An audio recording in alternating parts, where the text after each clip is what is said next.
guys, let's talk about sinking from non-duality into duality and all the way to where you are right now, which is the manifestation, right? So you can think of sleep as a state of non-duality. You're the one sleeping, right? You're the one enclosed in the sleep. It's very difficult to observe deep, restful, dreamless sleep, right? And that's kind of funny. It reminds me of the Epic of Gilgamesh. So imagine the following, right? Because in the Epic of Gilgamesh, Gilgamesh travels to the underworld to eat the fruit that's going to make him immortal, because he's just half god, right? And so when he travels, now I'm just going to show you some cool pictures. When he travels to the underworld, he meets a man, and the man tells him, you know, if you can stay awake for this many days and this many nights, you will get to eat the fruit of immortality, right? And so he falls asleep after a while. And then when he wakes up, he says, no, I haven't been sleeping for that long. And then he says, no, but my wife has made bread every single day. And they are in different states of decomposing, proving that you've been sleeping for 5 days. And this is really the same thing as when you go to sleep, and you sleep and it feels like 5 minutes, and then you wake up. I can tell you now it's actually been 5 days, because I have a screen here, and on that screen there's a line that has been jumping up and down. So that would be down here. Look, you've been asleep for 5 years. It is now 2030, and there's a graph that you were hooked up to that shows a line that goes up and down, and it's been going up and down for these 5 years, and that proves that you've been asleep for 5 years. But it could just be that the manifested reality that you descended from and are now currently in is just messing with you, right? It's kind of a funny joke, right? It's like you thought you were sleeping for 8 hours. It was just 5 minutes. I'm tricking you. So it's just this mindset you take when you start up here, and you wanna research this. So non-duality is sleep. Now onto duality. Duality is lucid dreaming. You cannot have lucid dreaming without duality, because lucid dreaming, what enables you to have power, is that you know that the body that feels pain, the body that kind of ties you down and makes you not be magical, is actually in bed, safe, right? It's safe in bed. And so that is the lucid dream experience. But you say, no, but it's non-duality. No, because if it's non-duality, you don't understand that you're dreaming, right? Both here and here take what is done at face value. It's only that this one we know for sure is true, because this one is based off of solipsism, and this one here just is very confident. This one is just very confident, right? So duality is lucid dreaming. It's knowing that you're asleep that enables you to do these incredible things like flying and shooting fireballs and all the cool stuff. But sometimes you skip this one. Sometimes you skip it. It can be really fast. And then there might be a dream where you explore personality and openness. Let's say you dream that you are having a situation either with conscientiousness or with extroversion or with agreeableness or with neurosis. So like let's say you're very neurotic and you're not very, you know, let's say you dream that you're naked, and so it's very embarrassing, right? Oh my God, I forgot to put my pants on. And then I went to this lecture, and I'm basically just sitting here without clothes. I'm just sitting here without clothes. And so then you're pulled back, and you feel the clinging to the vehicle as the dream ends, and it kind of locks you in. When you're fully locked in, you cannot return, because you can feel this and go back up. That can happen, and you can go all the way back up here to duality if you overshoot it. But usually you wake up, right? And so now you're in manifestation, objective reality, with Agent Smith, in class, talking about objective reality, science and proof. And we got proof. This is real. But here's the kicker: this experience can also happen here. In the dreaming, it can also happen here. In personality. Oh, this very much. Maybe this is part of. Maybe you're a student or you're a teacher, and this is a very common situation for you. And so you dream about it. It's like, yeah, this is real. We have proof that we can fly, and this is because of the gravitational pull that is reacting to our bodily organ right here. And this is well-known science. Lots of good proof. A lot of people, they want proof here. It's like, you're saying you get. Look, you showed me this picture. And look at this.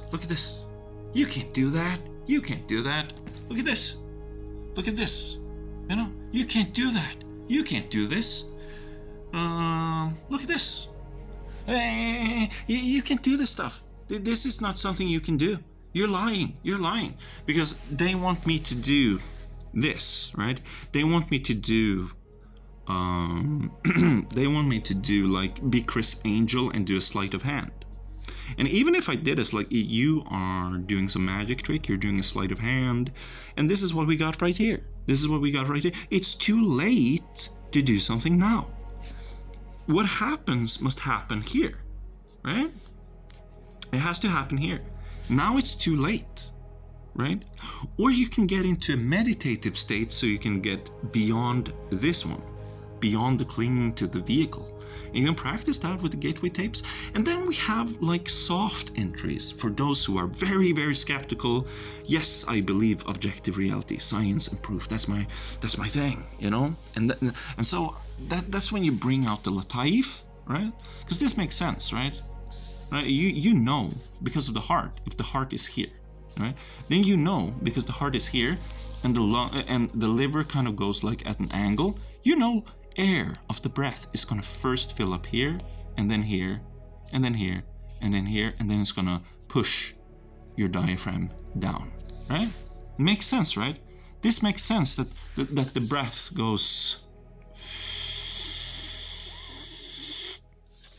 and also here, and then, and so the visualization is that energy isn't leaving the body. Not the awareness. The awareness is not leaving the body, and so people can accidentally attain stuff that is above this level. For example, clinging to the vehicle can be leveraged to attain more of a rainbow, illusory body, and even further. I mean, this is seen as very mystical. But everybody agrees on this. Everybody agrees on lucid dreaming. Everybody agrees on dreams. Everybody agrees on like, that dream when somebody's following you. When you're losing all your teeth. How do I know that my teeth are loose if I can't see inside my mouth? I thought I didn't feel during dreams. Everyone agrees to this one. This is called. What was it called? It's called Ololiki. And this is something I learned about in Peru.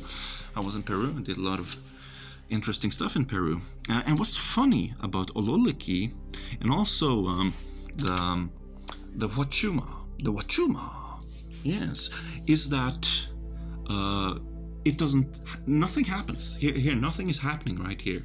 But then you enter a meditative state, and then you look at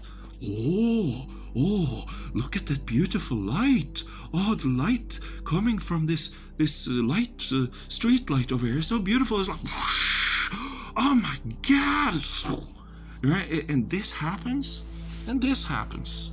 This happens. This is just me imagining it. But then after imagining it, you might get one of these visions while imagining, and then after it's like, whoa, what's this? There's some light on my hand in the dark. When I opened my eyes, I got light on my palms. And I remember when this happened, I thought,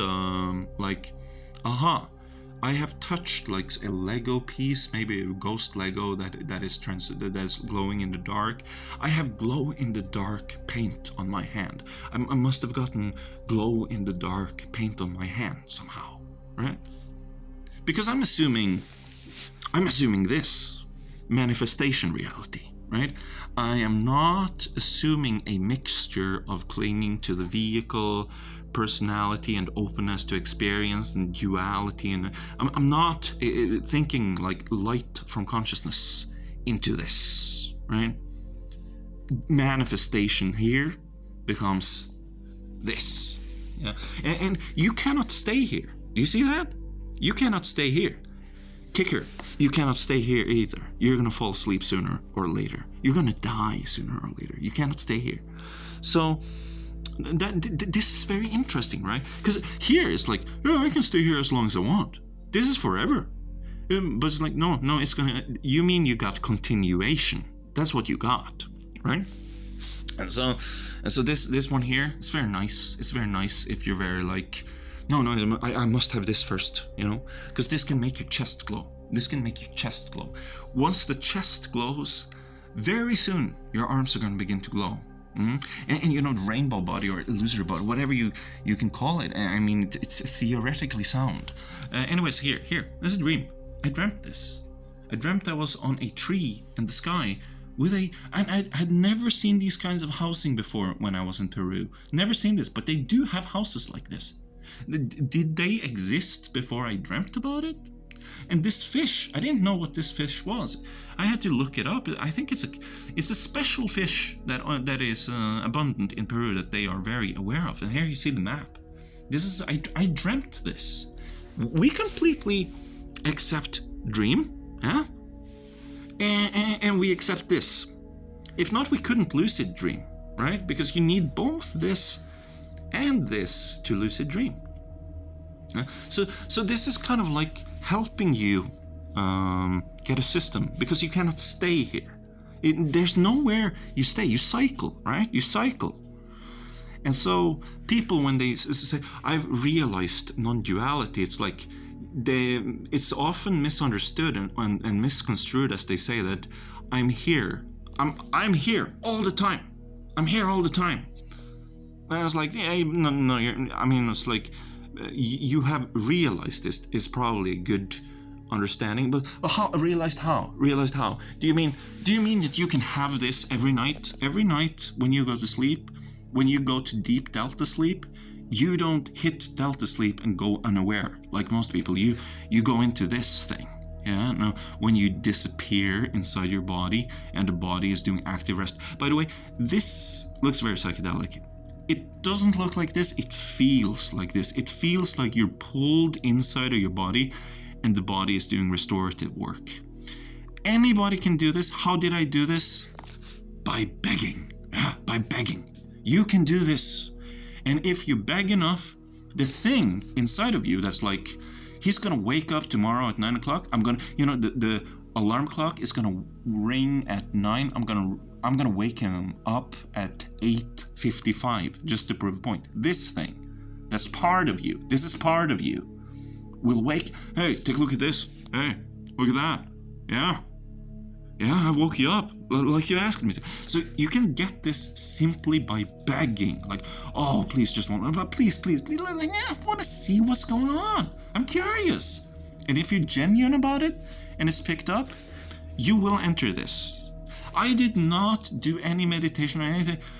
You might need a focus 15. I do gateway meditations, but basically, I think you can just beg and get away with that.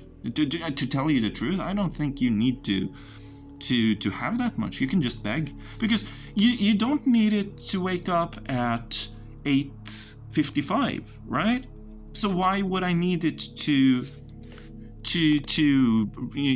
this? If this one is in charge, this one is in charge, right? So that's just the thing that you can try it. You can try it. Also, when you talk about experiences and you have something, because I'm thinking like you're coming from non-duality, right? You go into duality, right? And so what's good, what's bad, what's neutral, and then you get something here, this is beautiful, this is kind of like and then you start developing personality through, and the openness is kind of like the neutral thing that comes in between them, and then that is kind of selecting for what you're going to believe and what you're going to think is okay, and that's going to become into a vehicle, and then you cling to it. It's like, oh, this is really, okay, this is compatible, this I'm willing to believe. And then you come into here, and then it's just, yeah. But all of this is the manifestation. Even if it manifests, you're not going to believe it.